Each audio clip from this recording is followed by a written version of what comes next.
Zjistil jsem, že spoustě lidí se jméno moc nehodí. Když to vezmu z naší třídy, zdraví nejvíc narodí, smolí má úle štěstí, klika přesně naopak, navíc mu dal včera pěstí. Pírko celá přes betrák, s chytráčkem to nepadá, že by něco pochopil, a v pátech při plavání se ryba má utopil. Prstovcov nenaštvete, kosková se klatí, tam je někdo vysvětlete, proč jména už neplatí.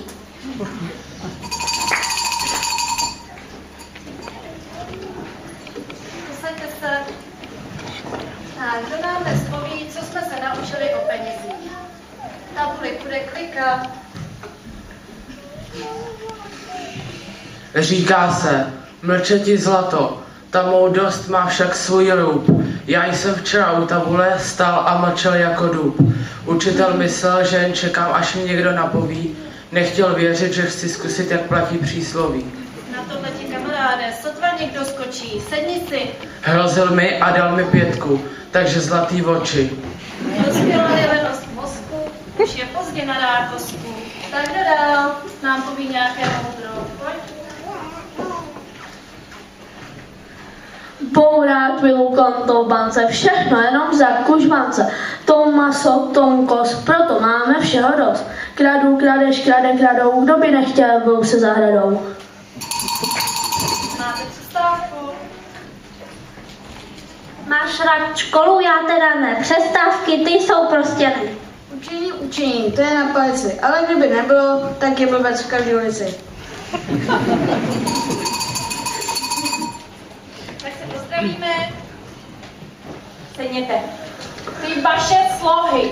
Zase jedna velká katastrofa. Vy se snad nikdy česky psát nenaučíte. Prosím. Co pak? Víte, že se tužky dělí na několik druhů, záleží, zda mají měkkou nebo tvrdou tuhu. Jo, říkali mi to v papírmistí, každý by to prej měl znát. Měkká tužka lépe píše, tvrdá umí rýsovat. Jenže tužka s měkkou tuhou má ošidné sklony. Všude píše měkké i a někde y. Zamíjíš hnívala hrušký, nesu 5 ze sloju, je to jen vina tužky, já za to i fakt nemohu. Pírko, mě z tebe snad něco raní. Líč kravojko, couvři. Co je tohle za přednes? Rozumět ti skoro není, štěkáš mi tu jako pes. Ty křivdy jí nepromění, že je vedle s názorem. Pozná, až jí na hodinu pošlu misku s azorem. Máte přestávku. Jo, a nezapomeňte se převlít na tělocvik.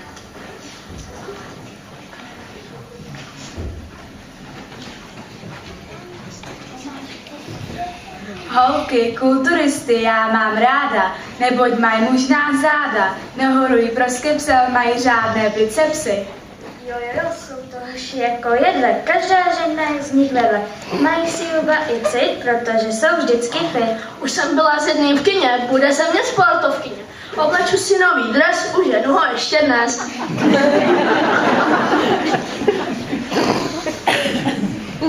Tak hele holky, teď vám něco předvedeme.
Vezměme si školské systémy, skavcová tabulek. Eskimácké děti mají školu z ledu. Učí se tam eskimáckou abecedu. Eskimácká abeceda to je krásná věda. Sáňkování, koulování a lov na medvěda. Prosím.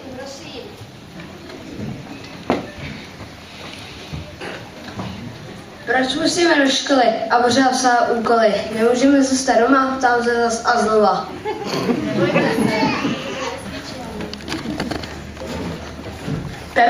Tím, já to vím, pan učitel věčně říká, že jsem jeho perokretím, ale jestli se neseber střív předmětu perokretím, měl bych si perý srovnat hlavě, jak nakládám s životem, ale proč bych neperoretěl, stejně chci být pilotem.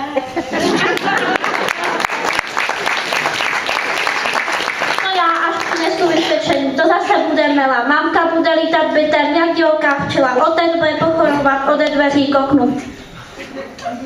Co pak nejsou nižší známky? Já z cestí se svoknu. 1, 4 a 3 trojky, to ti v hlavě straší? Řeknu taky, to je dobou, všechno je nestraší.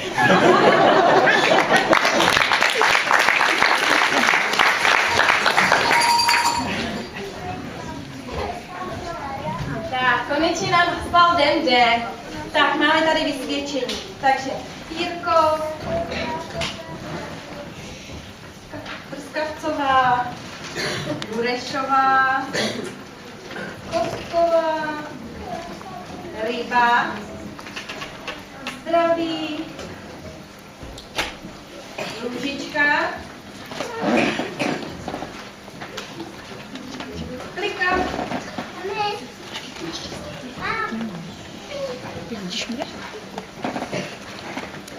Jonáková a Šubová. Děcka, užijte si prázdniny, ale dávejte na sebe pozor, ať se vám nic nestane a můžeme se tady v září zase v pořádku sejít. Máte prázdniny, mějte se, nashledanou.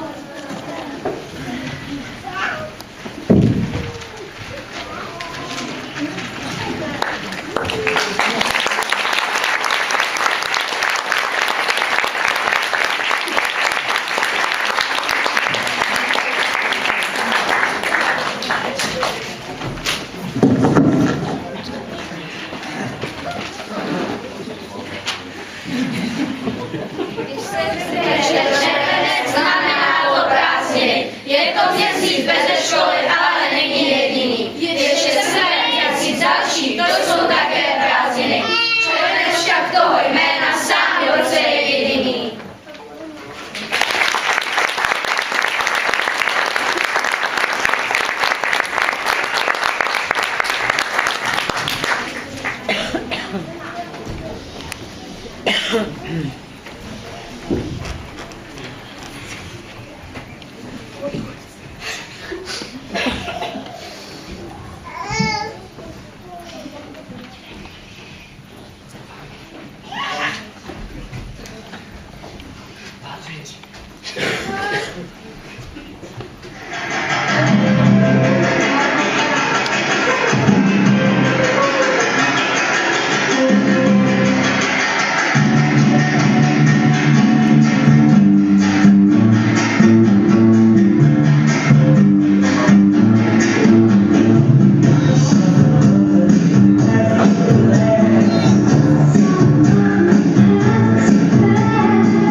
Jo.